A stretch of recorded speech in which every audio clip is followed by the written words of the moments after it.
Roscas y Cotufas. Tomás Galván.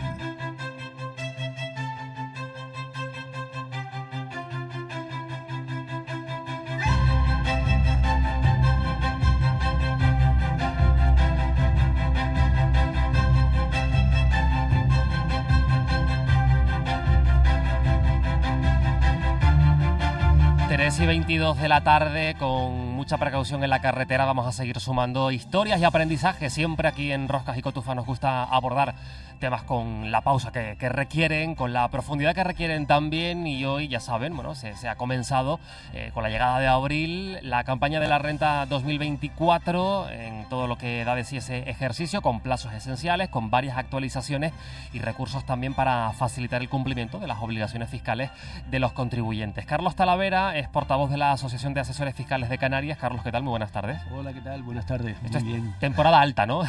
Bueno, es temporada alta, como estábamos comentando antes fuera de micrófono. Tenemos ahora una serie de obligaciones fiscales también que tienen que ver con los empresarios, básicamente, que son la presentación de declaraciones periódicas, trimestrales en este caso, y casi todas las asesorías están liadísimas. Las declaraciones de la renta empezamos a hacerlas un poco más tarde. ¿Por qué? Porque también hay una cosa, además lo acabo de leer en un artículo muy interesante de un asesor fiscal que decía: no hagas la declaración el primer día, porque los datos que tiene la agencia tributaria y los datos fiscales todavía no están consolidados, pueden modificarse, pueden cambiar. Incluso, yo recuerdo que no lo hacíamos nunca al principio, porque a veces el programa de gestión de la declaración de la renta, el que tiene la agencia tributaria, que es muy bueno, sinceramente, es de lo mejor que hay, pero a veces tenía pequeños problemas y a lo mejor no te hacía un cálculo y claro, presentabas una declaración y luego te tenías que meter en cuestiones de rectificación o declaraciones complementarias, etcétera, ¿no? En definitiva, estamos ya metidos en campaña, no vamos a tener plazo para después de los trimestrales y a tope con las rentas, claro. Carlos, pregunta importante: ¿quiénes tienen que presentar la declaración de la renta 2024? Mira, eso es una pregunta, es compleja, porque dependiendo de quién, de qué origen tengan las rentas, ¿no? Pero la mayoría de las personas que vivimos en este país, la mayoría son trabajadores por cuenta ajena, ¿no? Y entonces, si somos trabajadores por cuenta ajena, tenemos un límite muy claro: 22.000 euros. 22.000 euros en caso de que tu renta sea de un solo pagador, de un solo empresario, ¿no? ¿Qué ocurre? Que si tú tienes renta de dos empresarios o más de dos empresarios, ese límite de 22.000 euros se reduce a 15.876. Antes era una cantidad cerrada, el año pasado, este año 15.876. No me preguntes por qué esa precisión, ¿no? Con los 876. Podrían haber dejado 15.000 o podrían haber puesto 16.000, ¿no? Y ya está. Claro, siempre y cuando del segundo pagador o siguiente tengas rentas que superen los 1.500 euros. O sea, es poquito. Pero ¿eso por qué se hace? Tú dices, oye, ¿eso por qué? Hombre, porque si tú tienes dos pagadores o más, pues un pagador te va a hacer una retención fiscal por la renta que te paga, el otro por la renta que te paga el otro, y la suma de esas dos retenciones no sería la misma retención que si la calcularas por el total de la renta, por las dos rentas, ¿no? Entonces te obligan a hacer la declaración para que liquides la diferencia, ¿no? Esa sería la motivación, ¿no? Porque teóricamente, cuando es una persona que es un trabajador por cuenta ajena y lo tiene todo declarado y bien declarado, a mí me ha resultado casos, ¿no?, de que preparamos la nómina de un trabajador, le practicamos la retención y cuando el tío tiene que hacer la declaración de la renta sale cero. O sea, la retención que se le ha practicado es el impuesto perfecta, que tiene que pagar. Equilibrada. Sí. A veces un eurillo más, un eurillo menos, pero eso está preparado para que sea así, ¿no? Claro. Y por eso esta diferencia entre el límite de 22.000 euros y cuando son dos pagadores se reduce el límite. Y siempre cada campaña, Carlos, nos hacemos la pregunta de, oye, ¿qué deducciones hay nuevas? ¿Cuáles se mantienen? ¿Qué puedo deducir?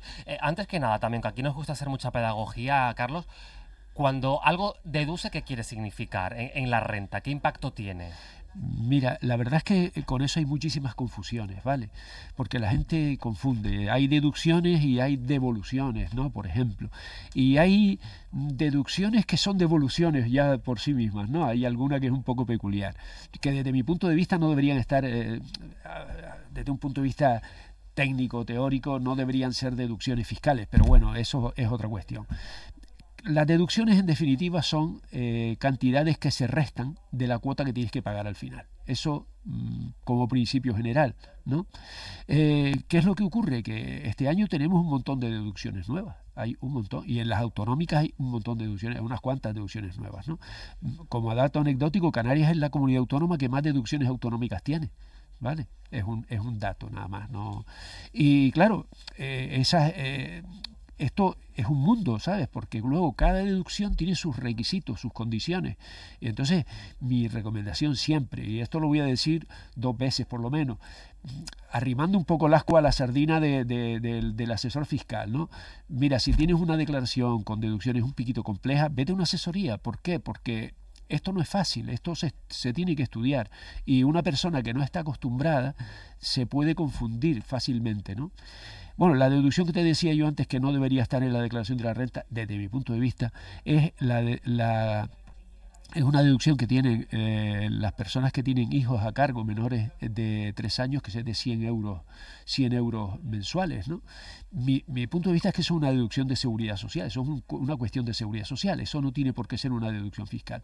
Y esa deducción es muy peculiar, porque aunque no pagues el impuesto, aunque no tengas cuota a pagar, aunque no te salga nada a pagar, aunque no te hayan hecho retenciones, te la tienen que pagar. Es un pago que te hacen. Lo que pasa es que tiene forma de deducción fiscal, ¿vale? Si la renta te sale a pagar, lo restas de lo que te salga a pagar y te devuelven la diferencia. Pero si no tuvieras que pagar nada, o sea, en el supuesto que no tuvieras que pagar nada, o que no tuvieras incluso que pagar el impuesto, has trabajado pero no tienes que pagar el impuesto, esa deducción sí tienes derecho a ella y te la pagan.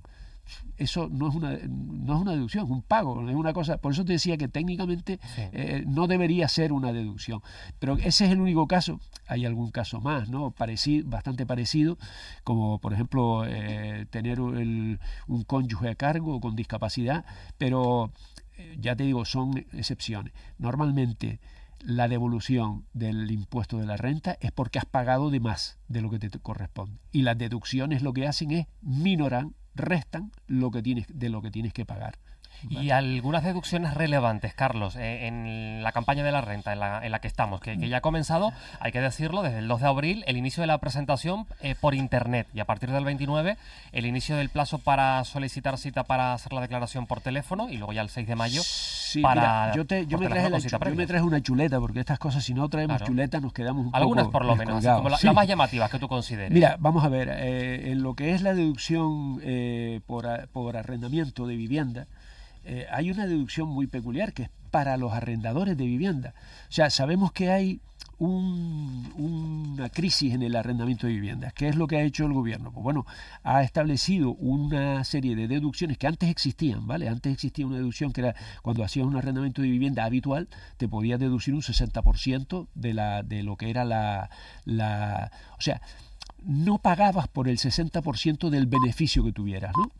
Ahora ese 60% se incrementa, ¿no? Y lo que pasa es que depende del año del arrendamiento, pero básicamente a partir del 1 de enero del 2024 la reducción, esto no es deducción, es reducción, ¿vale? Reducción significa que reducimos la base imponible, digamos la base imponible que se deriva del arrendamiento, ¿no? Pues la reducción puede llegar hasta el 90%, ¿no?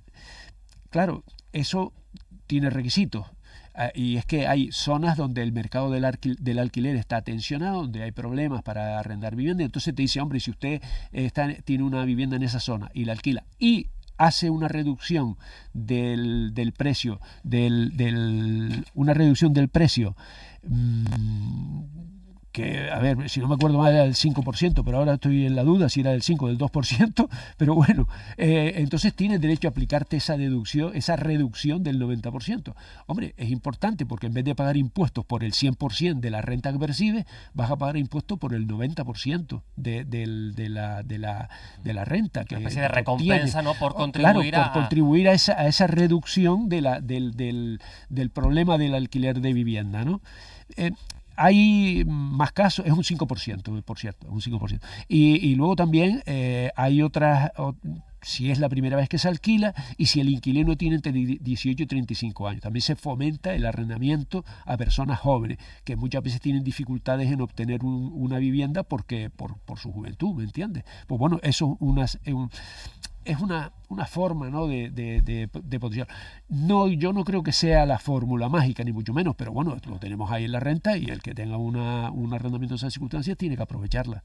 Carlos, cuéntanos también, en nuestro ánimo de ser didáctico, evidentemente no podemos contar todas las deducciones porque son muchas y el tramo autonómico y demás, pero ¿qué peligro tiene hacer mal una declaración de la renta? Que esto igual la gente no es consciente.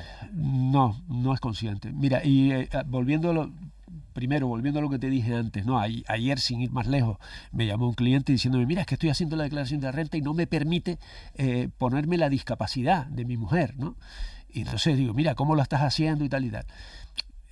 Claro, yo lo primero que le digo, no la presentes, porque el tío dice, no, yo la presento, y luego, no la presentes.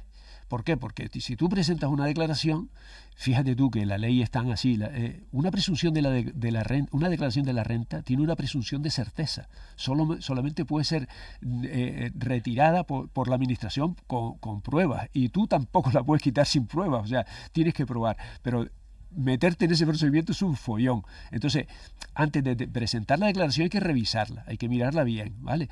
¿Y qué consecuencias tiene? Hombre, si es un error y no te das cuenta, pues probablemente lo que pase es que te giren la liquidación por lo que sería correcto, ¿no? Es una liquidación provisional, se llama, y entonces tendrás que pagar la diferencia. Si de aquello se deduce que puedes haber cometido una infracción, incluso a título de simple negligencia, ¿vale?, que así lo establece la norma, pues puedes sancionarte. Pero claro, si te das cuenta de que te has equivocado, pues lo que puedes hacer es ahora estamos hablando, ahora hay un cambio de modelo en esto, ¿vale? Uh-huh. Ahora puedes hacer una rectificación de la declaración. Entonces, antes las rectificaciones de las declaraciones eran cuando salían a tu favor, y cuando eran en contra tuya lo que hacías era una declaración complementaria, ¿no? Pero ahora todo se va a volver en rectificaciones de la declaración. ¿Eso qué significa? Que tú vuelves a presentar la misma declaración, pero correctamente, con los datos correctos. Y la diferencia que se produce, la tendrás que pagar o te la tendrán que devolver, ¿vale? Eso sí ha habido un error. Bueno, pues son muchos detalles, insistimos, ante la duda, acudir, como siempre reivindicamos desde aquí, a profesionales para no vernos en un apuro. Hombre, yo siempre lo recomiendo, dije que lo iba a decir, esta es la segunda. Hay que ir a una... Mira, yo te digo, la Asociación de Asesores Fiscales a la que yo pertenezco tiene asesores prácticamente en todas las islas. Entonces, con hacer una llamada a la Asociación de Asesores Fiscales de Canarias, oye, necesito un asesor, te dan el listado, tú llamas al que te parezca, ¿no? Yo creo que los precios no son caros, o sea, para una declaración de la renta no te vas a morir por eso normalmente, ¿vale? Pero es que te puedes evitar un verdadero problema, sobre todo cuando hay casos como transmisión de inmuebles y este tipo de cosas, porque luego incluso haciendo una rectificación de la declaración puede resultar que te sancionen, ¿vale? No siempre. Como no queremos eso, sales libre. hacerlo bien, por supuesto, sí. Y ante la duda, pues resolverla con profesionales como Carlos Talavera, portavoz de la Asociación de Asesores Fiscales de Canarias. Carlos, gracias por lo didáctico. Y ante la duda, pues a preguntar, porque son muchos detalles, evidentemente, y queremos hacerlo bien. Bueno, yo muchísimas gracias, y que recuerden que tenemos en la asociación a la disposición de ustedes de la radio y a disposición de los contribuyentes para esto que acabo de decir. Siempre. Seguiremos haciendo pedagogía estas semanas, porque queda campaña de la renta por delante, iremos contándolo para entrar en detalles. Carlos, gracias, feliz fin de semana. Igualmente, hasta luego. SEAGA 2025 ya está aquí. Del